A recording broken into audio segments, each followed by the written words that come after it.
Hello, hello, and welcome, welcome. You are here at the Coaches Lounge with yours truly, Barbara J. Beckley. Woohoo! And I am here, as always, every week to inspire you to reach out, to give love, to give a spotlight to coaches, mentors, and consultants around the world. Yes. I like to say that because I can finally say that started last year that I'm global because I have people in other countries coming on this show. Oh, I love it, love it, love it, love it.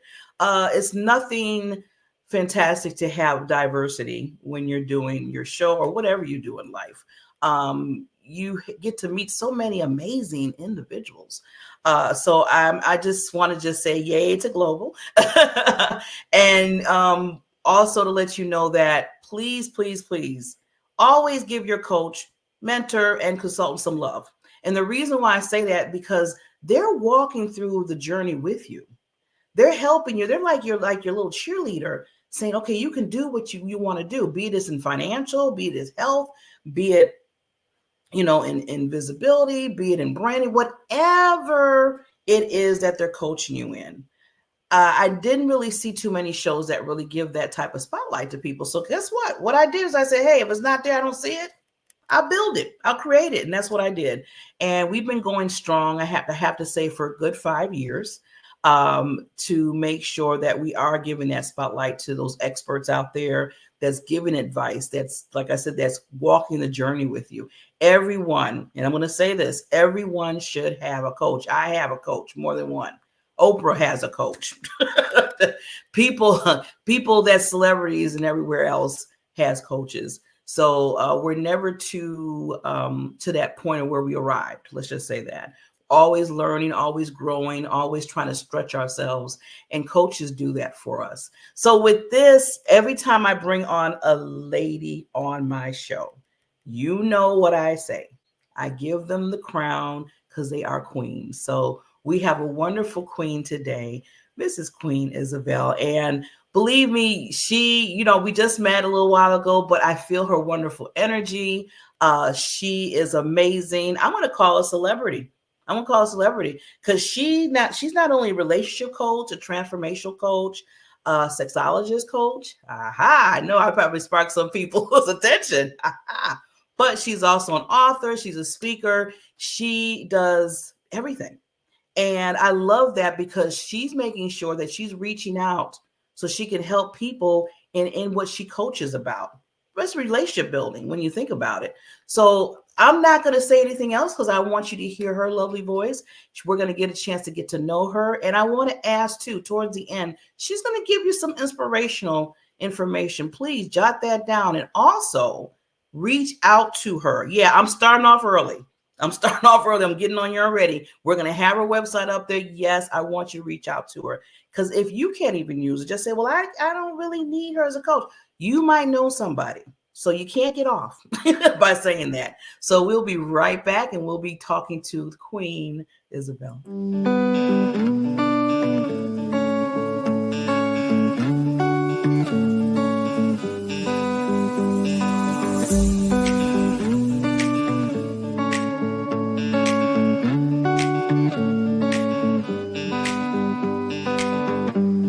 Barbara J. Beckley, and I'm a visibility and social media strategist.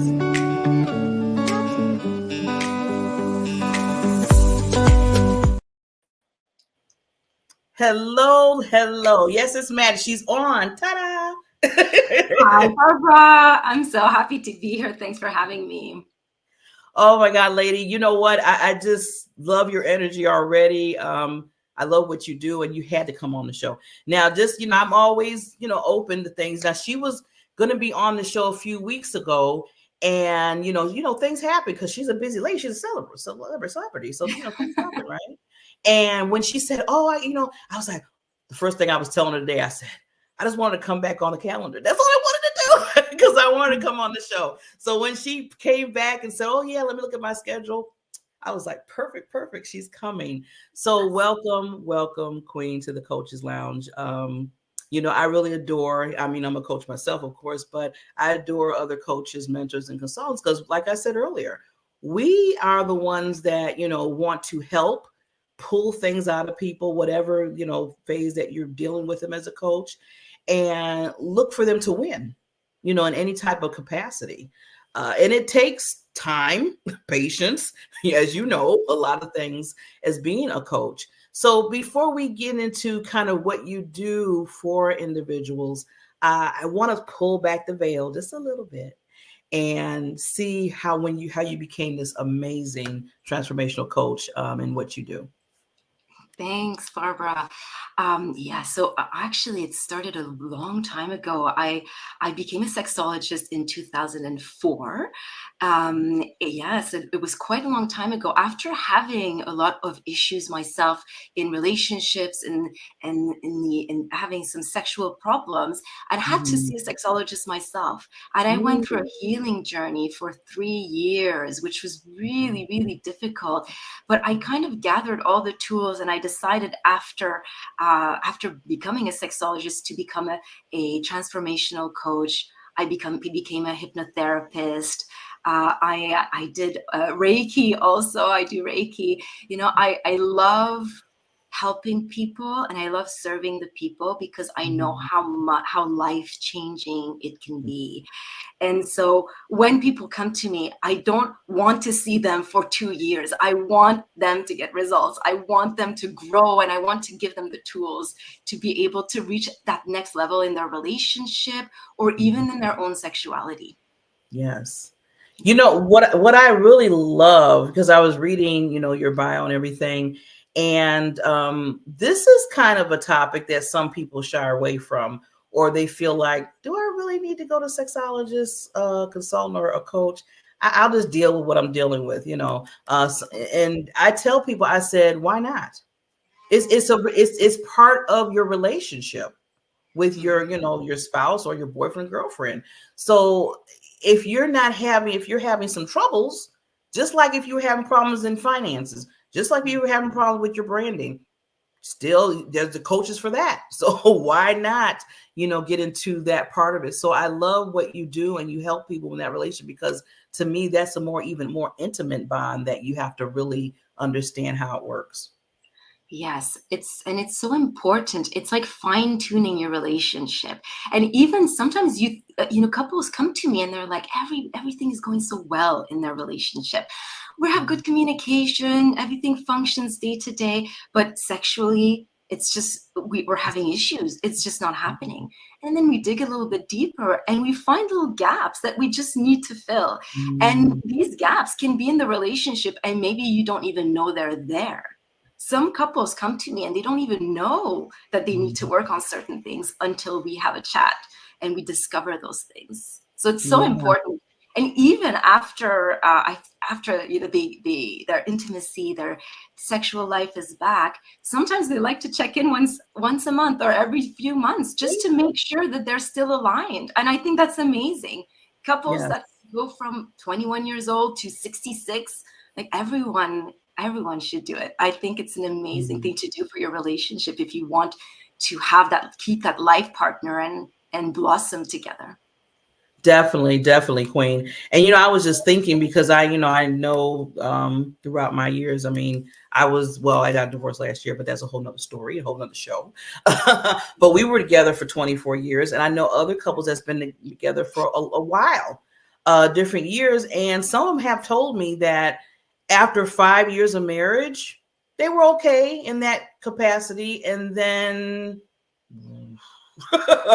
to the point where they were getting immune to it.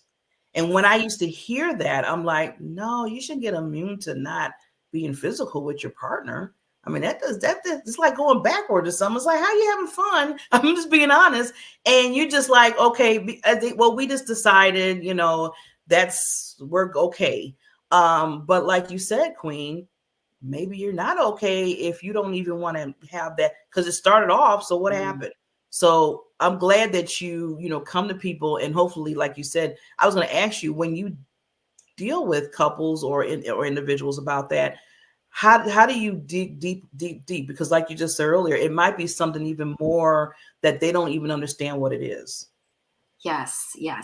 Well, First of all, I start to ask them a lot of questions on the day-to-day. So everything is functioning, everything is going well. I'm so happy to hear that. That's amazing. Well, why are you here? Like, what is the problem, right?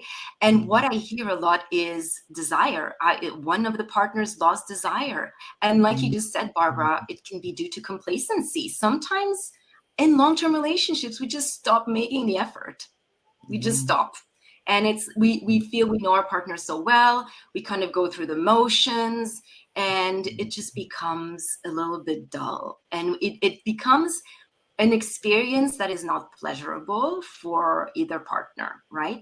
And I feel like often where I start is by explaining to couples that desire can take different forms in long-term relationship. It's not that spontaneous urge to have sex we used to have when we first meet the person. It can become responsive. It can become something that we don't think about, but if we make the time, if we prioritize intimacy, just by being in that circumstance and having a certain level of touch and deep conversations, it can really trigger that desire and arousal within us. And that's often what couples don't do. And so we usually start with that, just basically clarifying that don't look for that spontaneous urge you used to have. It can come back, but you need to allow that responsive desire to show up again. Now, thank you, Queen, for that. That's awesome. I was going to ask you, because another thing that I know that's probably really important is understanding the person's love language. So, some people I know there's like 5 different types of love language. And if you don't understand your, other half, what they like, that's the problem right there. Where Yes. that's why the sexual part of it is not happening the way it should. What do you say about that? I love that you bring that up, because love languages are definitely a part of rekindling that intimacy and keeping that desire, because often there's a misunderstanding between what your partner needs and what you need, and you're not really aligning in that way. So it's not just about learning knowing what your love language is. It's also about learning your partner's love language. Yeah. And so and this can show up in your sex life as well, right? So if your love language is words of affirmation, you will want your partner, for example, to say things when you are in that intimate moment, to say you're beautiful, I love you. You want to hear those words, right? But if your love language is physical touch, it's through touch that you're going to feel that arousal show up again, that desire show up again. So it's really important to tune into those, to know what they are, and it can change as well with time. And so regular check-in with the love language. Yeah, I'm glad you said that, Queen. It could change in time, especially if you've been with somebody over 5 years. I mean, it could be even 4, 3, but over 5, 6, 7, 10 years, things can change. Your love language can change. I was going to just say something just came to me. Me and my husband, we were married the first 5 years, and he thought he was doing like everybody else, buying me the flowers and the candy, start off with that. And well, I like flowers. They're okay. And candy, I'm not really good on candy, but he didn't ask that. He just felt like everybody else is doing it, all the other guys that he talked to with their wives. So he decided to do it with me. Well, he bought flowers, found I was allergic to the flowers that he bought. He bought candy, it was all chocolate. Well, I'm allergic to chocolate. So he's coming in the house, trying to start like this romantic thing to get to that kind of just killed that, because I was sneezing. I had to get Benadryl. Didn't like chocolate because allergic to chocolate. And I felt like if he would have just asked a question or seen what I like, if that was something, then maybe it would have been went a different route. So that's why I was just wanting to bring that up about, like you said, the love language. You really have to understand your other half to say, okay, what do you like? Or pay attention. I was going to ask you that, Queen. Pay attention to what they like and what they Pay desire. attention. Yes, pay attention. And this is such a powerful story, because when you are in that situation where you feel your partner is not really listening, you feel you're not being heard, you feel like they don't know you. And all of these little things, feeling heard, feeling loved, feeling appreciated, feeling like they're really listening to you, that is foreplay. Yeah. That is foreplay, and it goes way beyond sex. It comes way before. But if you're not feeling like that on a consistent basis, at one point, the intimacy that the desire you have towards your partner is going to start to fade, because you end up feeling a little bit lonely. You're not feeling connected. You don't feel like they connect to you, and you're not connected to them. And it can also create some resentment in the relationship. So that's so powerful, what you just said, Barbara. I really love that. Yeah. Yeah, and I'm glad that you said that. It starts with we're all adults here, like you said. It starts with the foreplay before you even get into the act of it. And if that is kind of disturbing, or you don't understand what a person likes, yeah, it's gonna get faltered. And if a person doesn't say anything or speak up, and it continues to go that way, I think that's where people start going into this part and then saying, "Well, we're just, this is what we deal with," and I'm like, no, no. No, exactly. You end up saying no, and at one point it can come to the point of no return, and you just can't reconnect at one point, right? But and this is why it's so important to communicate, right? So if you're feeling unheard, if you're feeling like, your partner is not really understanding you, it's really important to have those deep conversations, as difficult as they may be, because that keeps your emotional connection going. And you need that emotional connection. And I would say, specifically for women, I don't like to generalize, but this is the reality of it. Women really need to have that. Most women need that emotional connection to want to get to that physical level afterwards. Yeah. And communication is the key. Being open, being honest, sharing your concerns, sharing your desires, expressing to your partner how you're feeling. So important. So important. Now, Queen, I was going to ask you, because I know, and hopefully, I don't know if we talked about it, because I know you've been given so many golden nuggets, different things to think about. But I wanted to make sure that you brought up the 2 ways to keep the desire in a long-term relationship, because I know a lot of people, and I have to say, struggle with that. I know I did. Yes. So there are 2 main things, and I already kind of mentioned them, so I threw them in here and there. So the first thing is really to communicate, right? You need to assess your relationship and ask yourself, are we really communicating? Like I said before, I have couples who come to me, everything is going well, but are you having those deep conversations? Are you talking about sex? Are you talking about your sex life? Right? And a lot of them said, oh, actually, we haven't had, it's kind of a taboo subject because it creates tension in the relationship. The less you talk, the more you avoid. I've never seen any problem get resolved by avoiding. As coaches, right? As coaches, we need to take action. That's how you're going to create change. Yeah. And so you need to approach your relationship with communication and curiosity. So having those honest and open communications, being open about, even outside of sex, just your needs, what you want from the relationship, but then also with your desires, your fantasies, what you're looking for right now in your sex life and in the kind of intimacy you have together. Maybe it's not about the sex anymore. Maybe you're not necessarily looking to have an orgasm each time you have sex. Sex is often reduced to orgasm and penetration. And what we want is to broaden that scope. And the only way you can do that is by talking to each other, staying curious. You are not a mind reader. As long as you've been together, you can't mind read your partner. And that's just that's a nugget I really want this audience to hear right now. You are not a mind reader, and your partner is not a mind reader. Do not assume that your partner knows. Yeah. Yeah. And that's, that's in every capacity, like you said, Queen. Not, we're talking about, the sexual part of it because of what you do for couples and individuals.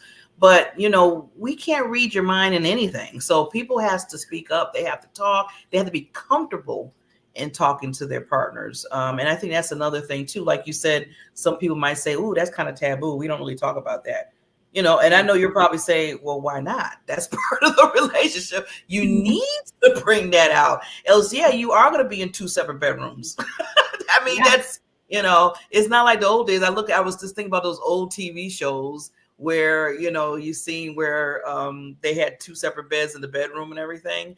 And now it's like a whole nother world that's flip-flopped to the point sometimes I say, "Ooh, that's a lot that they show," but that's that's the intimacy that you decide in your relationship where you want to go. But if you don't say anything, or if you feel like, "Ooh, maybe we should talk about that," then yeah, it's gonna lack. It's gonna lack in your. Absolutely. And feeling comfortable talking, that's a big thing, Barbara, because you need to create that safe space in your relationship. And often people stop talking because when they have difficult conversations, it escalates, or it creates tension in the relationship. And so you end up not talking at all. So you need to learn how to communicate with each other in a way that's going to feel safe for both of you. And that's not going to make your partner feel defensive or you feeling attacked. Yeah. Now, Queen, I wanted to ask you, because I know you said you deal with all different couples in different areas of their relationship. If it's 5 years, if it's 10 years, if it's 20. I was going to ask you, do you see, what do you see when people come to you needing help in that area? Is it more of, like you said, the lack of communication? Is it maybe even to the point of, well, my desire for them is not really there like it was 10 years ago? I mean, what kind of things that you see the issues might be, the challenges? Yes. Well, communication is a big one, especially around sex. It becomes a taboo subject, like I said, but it brings me to my second key. So I'm happy you asked this question. So it's pleasure. So often when couples come to me and we start to explore their sexual script, and when I say sexual script, it's like, how are you having sex from initiation to foreplay to orgasm? What is happening? And often what we see is that one or both partners are not feeling satisfied sexually. They're not having that pleasurable experience together. And because of that, they're not fulfilled in their sex life. And then they end up disconnecting and one of them loses their desire. And that's often what we see.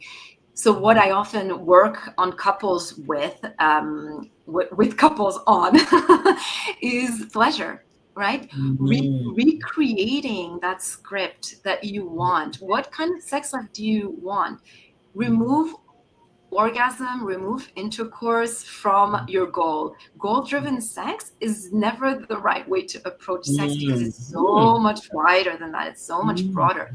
And if you both partners allow themselves to feel, to have a different kind of intimate experience, to slow down, right? To reconnect with their bodies, reconnect with the sensations, learn each other's bodies again. Right? Those are all really important things to help you to feel the pleasure again. And that's what makes the connection so strong sexually. Because often people come to me and they're like, we want to have sex, we want to have more sex, this is not happening. It's like, it's never really just about sex. It's about the connection. It's about feeling like you want to have intimacy where you feel connected with your partner. Wow. Yes.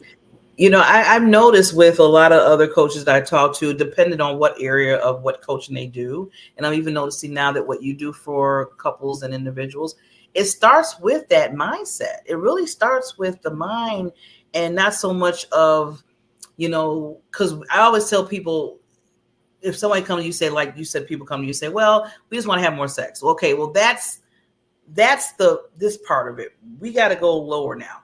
But there's a reason why that's happening. So I feel like you said, when they start communicating, they start talking more, they start having that mindset of, okay, I want my desires, but my desires are not there. Or maybe what's the reason why I'm still not desiring that person? Because I hear a lot of times, especially, and I hate to put men up there because women have it too, but I always hear it from men where they say, well, she's not what she used to be. She don't look like her. She's not doing what she used to be. And I'm like, okay, that's kind of a slap in the face for women. I said, thank you so much. We kind of deal with some things that changes in your life, but I hear that and I'm like, I know that can be a lot for men, in the sexual area to go with that person.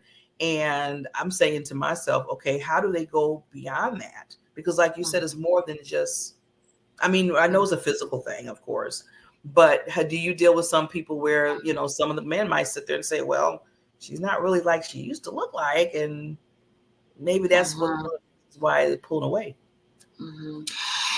Yeah, and it's something that comes up. You're absolutely right. Yeah, bodies change, but I think often what we realize is that yes, bodies change, but we need to really go back to why they were attracted to that person to begin with, because it's not just about appearance. And I think often when someone loses desire or says something like that, well, her body changed, or he's not as attractive as he used to be, often it's more of a mask, and instead of going deeper into the problem. So they kind of use that to, I don't really believe that the physical aspect is the only aspect that can influence your desire. I think there is a lack of connection, because you didn't marry somebody for their looks. You are not with that person only because of that.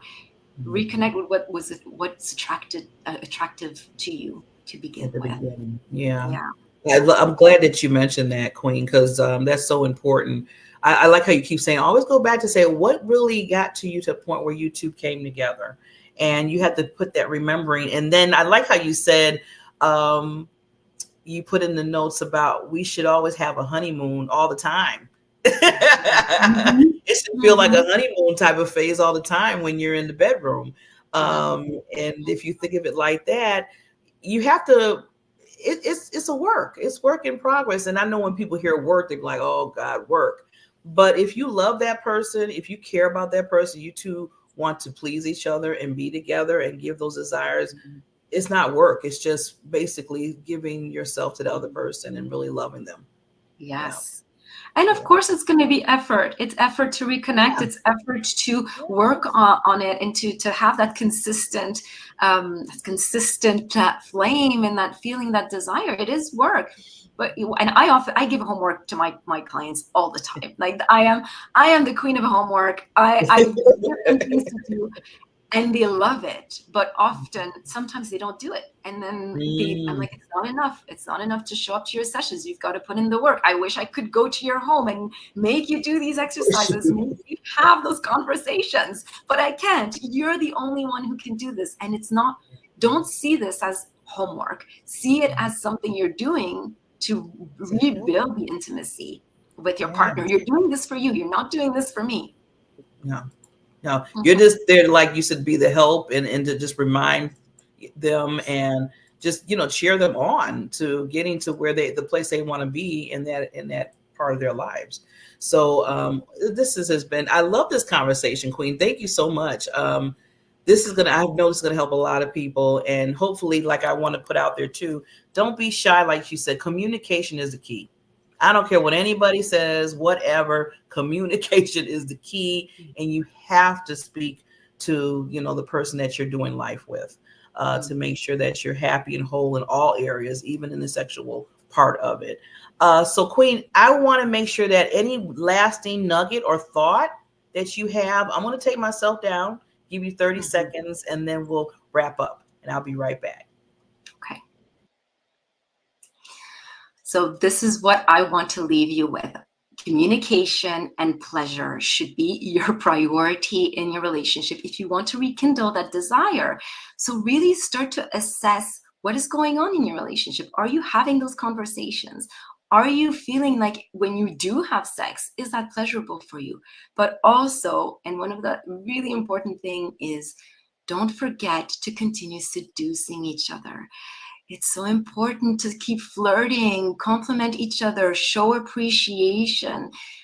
It's going to go such a long way to feel appreciated and to show that desire towards your partner, to show them that you appreciate them on a regular basis. It's going to make you feel closer together. And then you will be able to reconnect more on an intimate level. And so keep seducing each other. Even if you've been together for 25, 30 years, it's never too late to start again. It's never too late to give your partner a compliment and to flirt a little bit, to send them a text saying you miss them, you miss kissing them. So, little simple things. That's what I want to leave you with.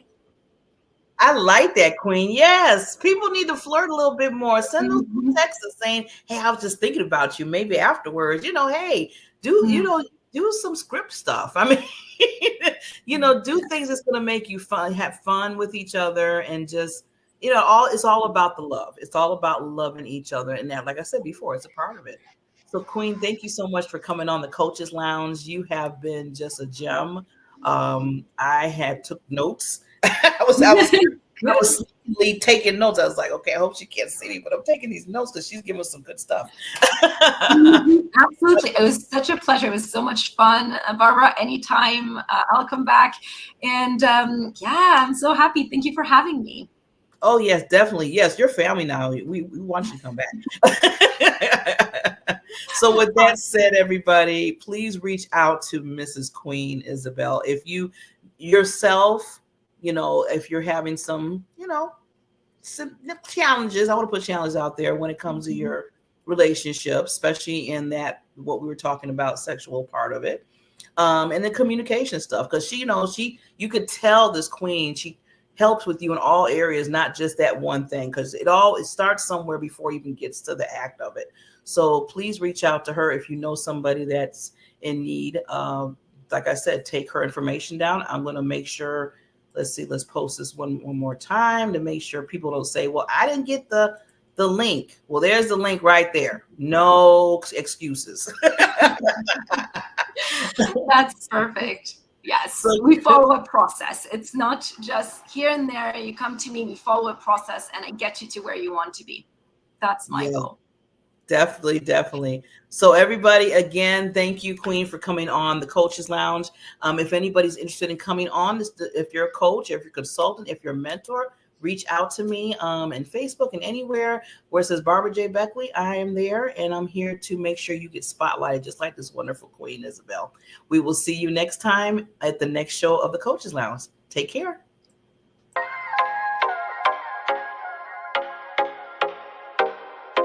Introducing the Diamond Factor Network, where we turn your business into a beacon of success. Imagine having your TV streaming show reaching audiences far and wide. It's possible with the Diamond Factor Network. Unlock the power of your brand with our state-of-the-art TV streaming platform. Your show, your way. Feature highlights, customized shows, global reach, and professional support. Coaching by Barbara J. Beckley, Purpose, Visibility, and Social Media Strategist.